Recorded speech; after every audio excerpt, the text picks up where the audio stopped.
Salve, salve pessoal! Estamos aqui mais uma vez, atual na área. Gente, eu quero falar com vocês um pouquinho sobre esse filme que ganhou uma continuação depois de 30 anos, que é o Um Príncipe em Nova York 2. Apesar que não fica tanto em Nova York, né? Gente, quem imaginaria que um filme dos anos 80, depois de 30 anos, mais ou menos 30 anos, iria ganhar uma continuação? E, para surpresa, teve aquele trailer lá em janeiro falando que da volta desse filme. E eu posso dizer, gostei do filme. É um filme divertido. Não... Tem algumas críticas sociais. Acredito que também tem tem algum fundo de humor um pouco exagerado daquela época do nosso tempo. Mas eu gostei bastante do filme. O filme foi muito, muito bom.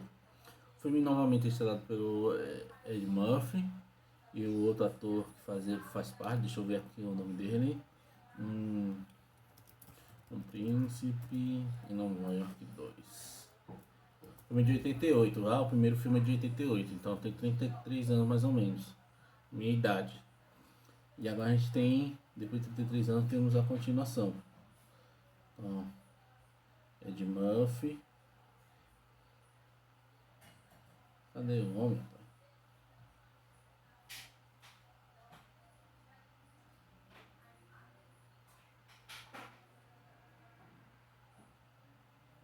Rapaz, o ator. Arsenio Hall. Arsenio Hall. Então, Ed Murphy e Arsenio Hall.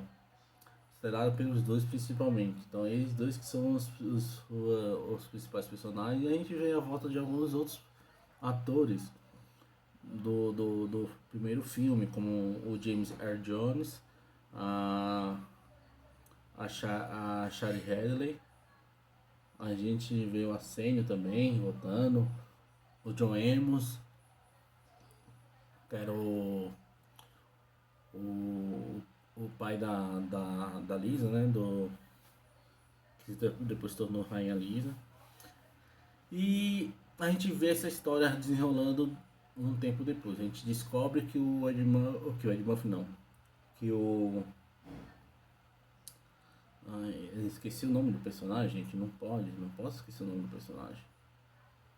Akin, que o Akin vai se tornar rei. Seu pai vai estar na beira da morte, só que ele passa uma mensagem para ele: Akin, você tem um filho. Zamunda não pode ter rainha, tem que ter rei.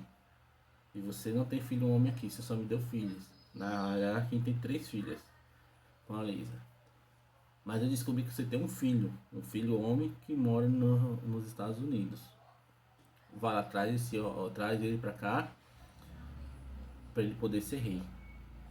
E aí depois tem aquela ensinação, e o funerário, e o rei interpretado ali pelo James Earl Jones e acaba morrendo. E aí vai o Akin, mas o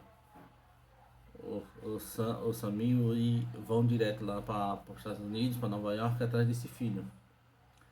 E eles encontram esse filho, e aí tem um Joaquim teve esse filho que ele nem lembrava direito, porque a única mulher que ele teve alguma coisa foi a Lisa, mas na verdade não, que o Samuel drogou ele, e aí ele acabou transando com outra mulher e teve esse filho.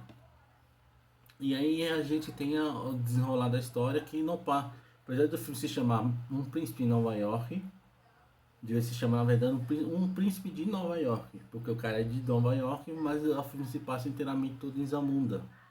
Eu acho que tem um defeito que eles mostram bastante a floresta e o palácio, mas não mostra as cidades em volta, não mostra o país assim, o país em si, a população, o país em si. Acho que isso foi um pé dos pecados, já que teve um pouco de estética de CGI para mostrar palácios, florestas, devia ter mostrado também as cidades em volta, como é que é a população, entendeu? Para você ter uma dimensão mais ou menos do que é que é Zamunda em si.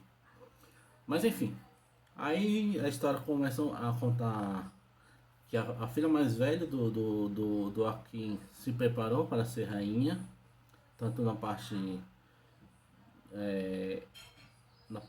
estética, né, como se comportar, realeza, tudo, como na parte também militar, treinou como uma guerreira em si.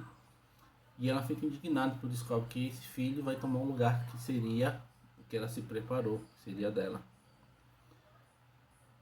E aí o Akin precisa fazer isso porque tem um outro general de um país vizinho, general ditador, que controla esse país vizinho e quer entrar em guerra com os Zamunda. E que a irmã dele era aquela prometida do Akin no primeiro filme. E aí ele tá com raiva e ele quer que haja o casamento, senão ele vai invadir e vai matar o Akin. E a gente percebe isso, que o Akin foge daquela estética do que ele era no primeiro filme. Ele acaba se tornando muito mais o pai dele do que se tornando o Akin no primeiro filme. E vem essa transposição para o personagem do filho do Akin. E esse personagem assim que vive o verdadeiro Akin, apesar dos outros personagens principais ser o Akin e o Semi, mas a gente vê um pouco do protagonismo desse príncipe.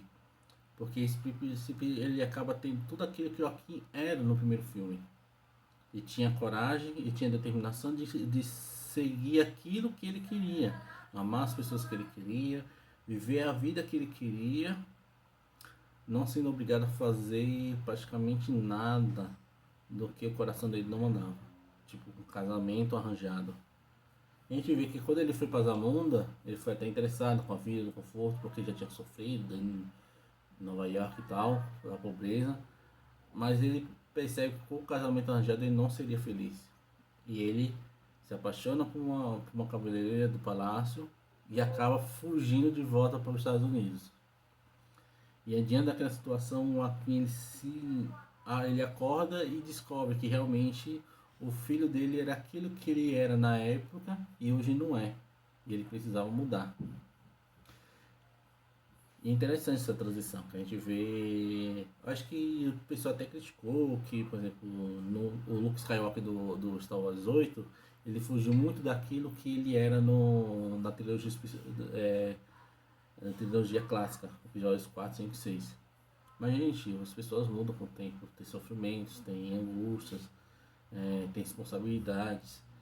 E eu acredito que isso aconteceu também com o personagem aqui dentro desse filme. E ele precisou ver algo além dele, na frente dele, como uma pessoa que ele gostava, que era próxima a ele, para ele poder entender aquela situação.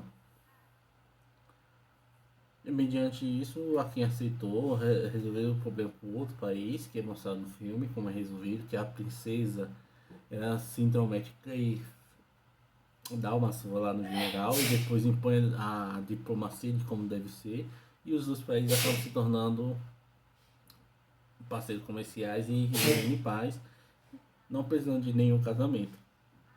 E após o Akin entender isso, ele estipulou que a filha dele que vai se tornar a verdadeira rainha após a morte dele, e o filho que vai ser o príncipe, na verdade, ele vai ser príncipe de Wakanda, mas vai se tornar também embaixador nos Estados Unidos. Ou seja, ele casou com a pessoa que ele queria, voltou para os Estados Unidos, vai voltar para os Estados Unidos como embaixador, vai viver nos Estados Unidos, mas vai ser sempre um herdeiro de Wakanda. Mas a rainha vai ser a princesa mesmo. Então a gente vê essa estética, tem um pouco de crítica social, um pouco de reclamando do sexismo, né? Principalmente daquele pastor lá que tinha no primeiro filme que apareceu no segundo. A gente vê que tem algumas estéticas referentes ao sexismo que mudou bastante. No primeiro filme mesmo você via peito a rodo. E aqui o filme passava na sessão da tarde. Nesse filme eles suavizaram mais, deixaram um pouco da estética sexual da mulher negra e tal, mas não tão explorada como era no primeiro filme. E mesmo assim tinha crítica também, porque a mulher não tem valor, que a mulher não é um objeto, entendeu? E eles mostraram que existe realmente sociedades ainda machistas não, escrotistas. Machista é um homem que se comporta como um macho, mas não é um escroto, mas se comporta como um macho, como um homem, entendeu? E um macho escrotista é aquele cara que é esculhambado ou que impõe coisas que desvalorizam outros seres humanos, principalmente as mulheres. E eles fazem essa crítica, e é tanto que eu acredito, não, muita coisa vai mudar aqui. Que muita coisa tem que ser mudada. Incluindo agora uma rainha no meu trono quando eu me for. Mas eu gostei, é um filme bom, é um filme engraçado, você ri bastante, entendeu? Tem uns humor realmente escrachado que às vezes perde um pouco a graça, porque eles perdem um pouquinho a mão. Aquele que queiram visitar aquele lado dos anos 80 que tinha na época que o pessoal gostava. Que hoje, se você. Acredito que se você assistir o filme hoje dos anos 80 você entende cada estética da época, você entende um pouco. Mas hoje, um filme passado para onde com esse tipo, fica um pouquinho mais estranho. Mas é um filme ótimo, um filme que você pode assistir com a família, você não tem nenhum problema. Pode assistir com sua família, você vai rir bastante. Eu não vi nenhuma piada de cunho sexual quanto a isso. É um filme ótimo. Ele está disponível, ele é exclusivo da Amazon Prime, Prime Video, entendeu? Aconselho até vocês assinarem a Amazon Prime. A Amazon patrocina a gente, por gentileza, tá? Mas a assinatura é R$ 9,90 aqui no Brasil, primeiro mês é grátis, é o primeiro mês de teste, depois vocês pagam só R$ 9,90 no cartão, ok? Se você não tiver condições, eu acredito que R$ 10 não tenha falta para muitas pessoas. Mas se você não tiver condição, acredito que na Bahia por aí você encontra, tá ok? Mas é um filme ótimo, gente. Vai lá, pode assistir, curta bastante. E se você assistiu o filme, o que você achou do filme? Você gostou? Você não gostou? Comenta aqui embaixo nos comentários. Deixe sua opinião sobre o filme, tá ok? Gente, curta o vídeo, assina o canal. Espalhe esse vídeo para outras pessoas, tá ok? Para outras pessoas também comentar sobre esse filme. E vamos lá, gente. Espero fazer próximas análises de filmes e vídeos mais à frente. E me espero com vocês com esse gosto de nostalgia de ver uma sequência de mais de 30 anos desse filme novamente aqui. Teve alguns erros, mas teve também muitos acertos. Ok? É um filme pipoca maravilhoso para você e sua família assistir. Tá bom, galera? Muito obrigado e até a próxima. Tchau!